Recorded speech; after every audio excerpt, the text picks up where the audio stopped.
Tony Ferguson goes out and makes weight. All right, great, Chael. Old news. Well, not so fast, because news came out of that in the form of Conor McGregor sending out a tweet to Tony threatening to turn him into, and then he used some scientific word, it doesn't matter. The point is, I'm going to go beat up Tony. Okay.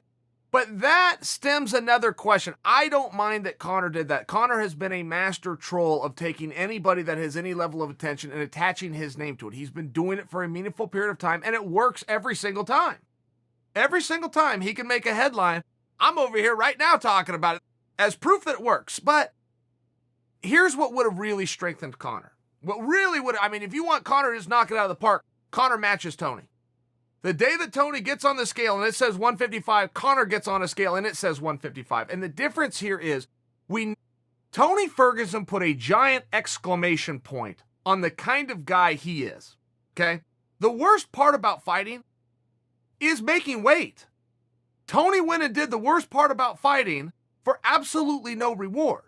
I mean, this was a really cool sports moment. Not this sport. This was a great sports moment. But there is still a question. If you're going to call a guy out, you got to go fight the guy. I do not challenge Conor's courage. Conor will go fight Tony. But the question and the times that we're living now are totally different than 5 or 6 months ago. Totally different than times that Conor has lived through and Conor has proven himself. We are in a world right now of adapting, which in large part means short notice fights. Are you ready? If you call a guy out, can you make the weight? If you call a guy out and you can't make the weight, you lose. You've now puffed up and tried to bully to a guy at a weight class that you can't even get to. So we know that Justin Gaethje is willing to fight on short notice. And it appears that he is going to go and fight Tony. But guys, can we count on that? Can we count on anything right now? I mean, there has been some weird things going on, not just in the world, at 155 pounds. The mere way that Justin Gaethje got to be part of this fight, strikeout number 5 of Khabib versus Tony. Then you've got where the world's at in the lockdown. Then you got the fact that Khabib went to where he thought the location was. I mean, there's been some weird stuff. Can we really count on Tony versus Justin? Of course not. That would be silly. There has to be a backup plan to the backup plan to the backup plan. That's just the way that this has to work. So the question that I'm asking you is, would Conor McGregor take a short-minute fight? Would he take a short-notice fight? I'm talking about May 9th. If something happens to Gaethje, will Conor step in? If something happens to Tony, will Conor step in against Gaethje? There's a few ways to skin the cat. And I think a bigger question becomes, can he make 155 pounds?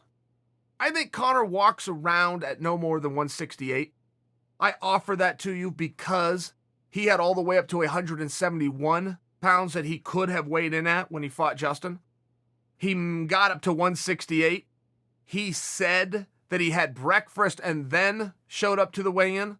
So I don't think Conor walks around at any more than 160. I think that's his absolute top out. I mean, he's probably waking up more in the mornings at 166, which means he's in very good striking distance on any given moment without even trying to get to 155. But that is the question. If you're going to take a short notice fight and you're going to call a guy out, and all that guy has done so far is get on the scale and you're going to call him out, it sounds like we're having a debate of the scale.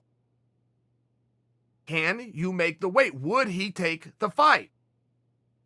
It's a fair question. I mean, if you're going to go call a guy out that just did the hardest thing in the sport for absolutely no reward, and you're going to try to take a shot at him for it, you got to be willing to fight him.